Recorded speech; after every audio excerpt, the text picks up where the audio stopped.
भगवान कौन है? ये लोग अक्सर पूछते हैं।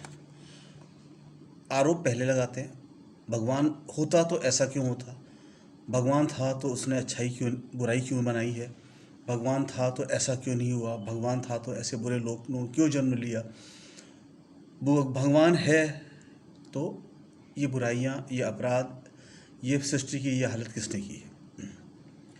अब मैं बताता हूँ आपको भगवान कौन है और ये सब किस लिए है। भगवान वो है, जब तुम सो रहे होते हो तो भी तुम्हारी सांसों को जिंदा रखता है।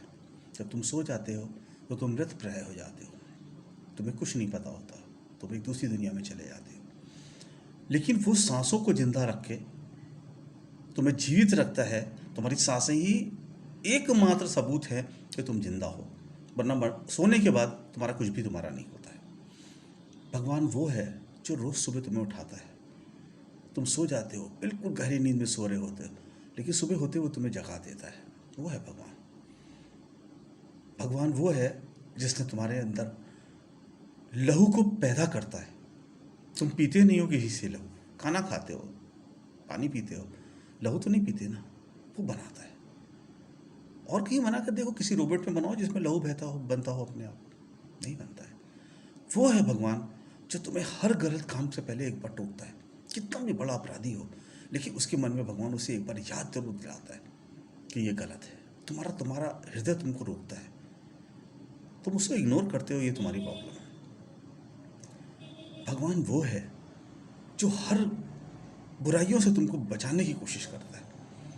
भगवान वो है जो तुम्हारा खाना भी बचाता है। और भगवान वो है जिसने ऐसी सृष्टि बनाई है जिसमें कुछ भी खत्म नहीं होता। ये तुम समझो, इस सृष्टि में हर चीज का रूप बदलता है।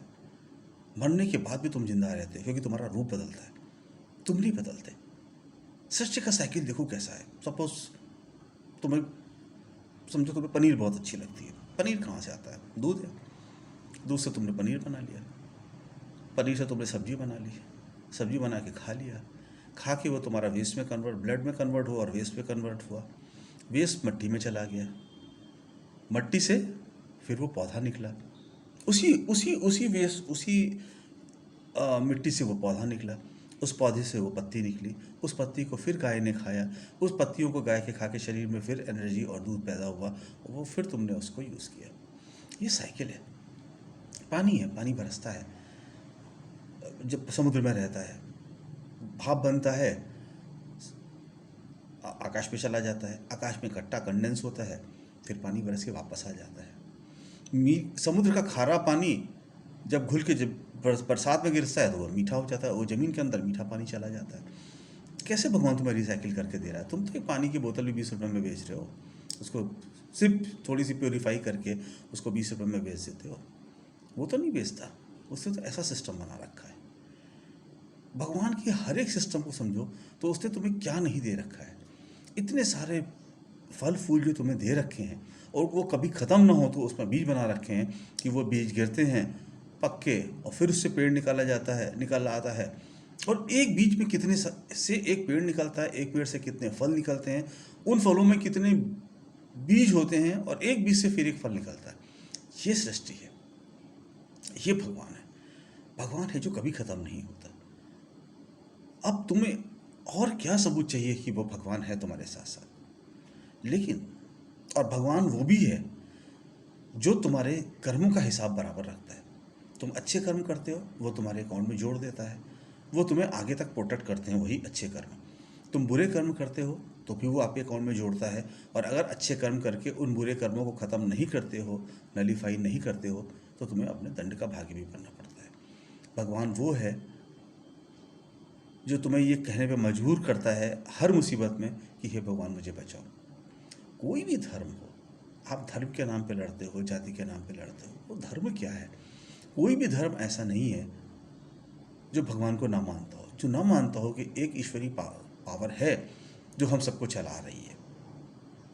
साइंस भी मानता है कि कुछ जो होता है वो किसी वजह से होता है। हर एक के पीछे कोई ना कोई वजूद होता है, जो एक कारण होता है जो दूसरी कारण को जन्म देता है। लहरें उठती हैं इसलिए क्योंकि वो पानी होता है, हवा होती हैं उसके चलने से लहरें उठती हैं। कहीं ना कहीं हर एक चीज़ का कारण है। तो फिर आप इस इतनी बड़ी सृष्टि का कारण कौन है? वो भी तो भगवान ही है। पानी बनाया किसने है आपको जिंदा रखने के लिए? पानी नहीं होता तो आप जीवित नहीं होते। हवा किसने बनाई है? भगवान ने सारे इतने सबूत छोड़ रखे हैं उसके होने का, तो आपको तो ये मानना ही पड़ेगा कि वो है। और अगर ये मान लोगे कि वो भगवान है, तुमको देख रहा है, तुम्हें वाच कर रहा है, तुम्हारे साथ है, जब तुम खुश होते हो तो वो तुम्हारे अंदर का भगवान तुम्हें खुशी देता है, वो तुम्हें महसूस होती है, चेहरे पर मुस्कुराहट आती है, आंखों में चमक आ जाती है।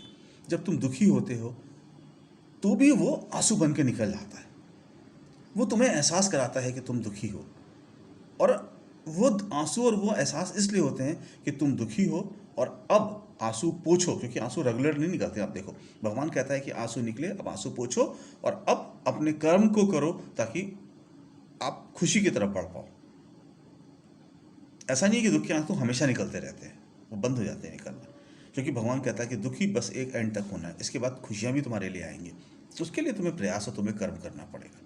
जिस दिन लोग ये समझ जाएंगे कि ईश्वर है, वो सबको वाच कर रहा है, ईश्वर हमारे अंदर ही है, हम खुद ही ईश्वर हैं, लेकिन हम क्या करते हैं, ईश्वर के तत्व को अपने मार देते हैं।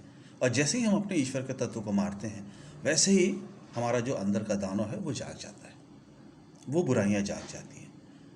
दोनों हमारे अंदर है, अच्छाइयाँ बुराइयाँ दोनों हैं।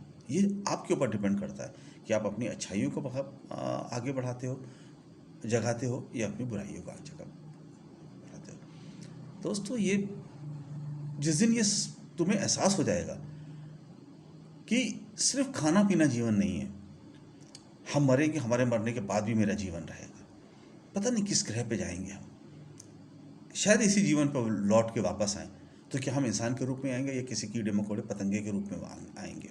मेरा क्या स्वरूप होगा? मेरा वही स्वरूप होगा जो मैंने कर्मों के द्वारा अपना बनाया होगा। मेरी आत्मा, मेरा शरीर कुछ नहीं लेके जा रहा है, वो मेरी आत्मा में सारा स्टोर हो रहा है, सारे अच्छे बुरे कर्म आत्मा में स्टोर हो रहे हैं। आत्मा में स्टोर अगर अच्छे कर्म हुए तो हो सकता है भगवान हमें ऐसा ही कोई ग्रह दे, लेकिन वो इससे इतना बेहतर हो कि वहाँ जानवर नहीं हो, वहाँ कीड़े मकोड़े नहीं हो आपको काटने वाले, शेर भालू नहीं हो आपको खाने वाले, वहाँ पे बुराई आपके अंदर रहेगी नहीं हुई, खाली अच्छाई का तत्व होगा, वहाँ बीमारियाँ नहीं होंगी, वहाँ मृत्यु नहीं होगा, वहाँ उम्र नहीं होगी, वहाँ सब अच्छा होगा। वो भी ग्रह आपको मिल सकता है, और वो भी मिल सकता है जो इससे भी बुरा हो, जो खाली जैसे आप नर्क बोलते हो, एक कल्पना ही तो है नर्क आपकी, आपने किसी ने नर्क देखा थोड़ी ना है, तो हो सकता है ऐसे ही हो। अंदाज लगाओ कि ये कितना बड़ा हमारी ब्रह्मांड, तो आप छोड़ दो, अभी गैलेक्सी लगाओ कि कितनी बड़ी हमारी गैलेक्सी है, जिसपे ट्रिलियंस और वैसे ग्रह हैं, हमारे सोलर सिस्टम है हमारे, और हर सोलर सिस्टम का अपना ग्रह है। हम अपनी गैलेक्सी में ही रेत के एक कण की तरह हैं, हमारी पृथ्वी। और पृथ्वी में हम क्या हैं, ये तो आप हवाई जहाज से चलते हो तो देखते हो, नीचे की एक आदमी भी दिखाई नहीं पड़ता।